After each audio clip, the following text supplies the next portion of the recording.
ഖത്തറിൽ LNG ഫാക്ടറിയിലുണ്ടായ സ്ഫോടനത്തിൽ 13 പേർ മരിച്ചു, 66 പേർക്ക് പരിക്കേറ്റു. മരിച്ചവരിൽ കൂടുതൽ പേരും ഇന്ത്യക്കാരാണ് എന്ന് വ്യക്തമായിട്ടുണ്ട്. ബന്ധുക്കൾക്ക് ബന്ധപ്പെടാൻ ഖത്തറിലെ Indian embassy help line number പ്രഖ്യാപിച്ചിട്ടുണ്ട്. ദുബായിൽ നിന്നും സുരേഷ് വെള്ളിമുറ്റത്തിന്റെ റിപ്പോർട്ട്. ഖത്തറിലെ റാസ് ലഫാനിൽ വലിയ ദുരന്തമാണ് ഉണ്ടായത്. അതിന്റെ കൂടുതൽ വിവരങ്ങളാണ് ഇപ്പോൾ പുറത്തു വന്നുകൊണ്ടിരിക്കുന്നത്. 18 പേർ മരിച്ചു എന്നുള്ളതായിരുന്നു പ്രാഥമികമായിട്ടുള്ള വിവരം. പക്ഷേ ഇപ്പോൾ ഖത്തർ ഊർജ്ജ മന്ത്രാലയം സ്ഥിരീകരിക്കുന്നത് 13 മരണമാണ്.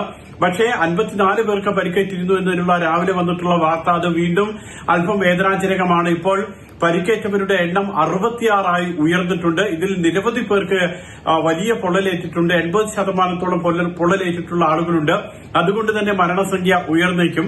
സാങ്കേതിക തകരാറാണ് അപകടമുണ്ടാകാനുള്ള കാരണമെന്നുള്ളതാണ് ഖത്തർ ഊർജ്ജ മന്ത്രാലയവും ആഭ്യന്തര മന്ത്രാലയവും സ്ഥിരീകരിക്കുന്നത്. ആ സാങ്കേതിക തകരാറിനെ തുടർന്ന് ഫാക്ടറിയിൽ വലിയ സ്ഫോടനം ഉണ്ടാകുകയായിരുന്നു. ഇതിൽ മരിച്ചിട്ടുള്ള 13 പേരിൽ ഇന്ത്യക്കാരും പാകിസ്ഥാൻ സ്വദേശികളുമുണ്ട്.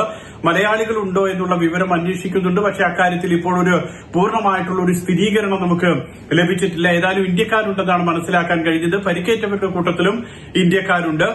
വലിയ സ്ഫോടനം, ഏതാണ്ട് 20 കിലോമീറ്റർ അകലെ നിന്ന് പോലും തീ കാണാവുന്ന വിധത്തിൽ അത്ര ഉയരത്തിൽ തീ ആളിപ്പടരുന്ന സാഹചര്യമാണ് ഉണ്ടായിരുന്നത്. ഇപ്പോൾ ഇതേക്കുറിച്ചുള്ള അന്വേഷണമൊക്കെ പുരോഗമിക്കുന്നുണ്ട്.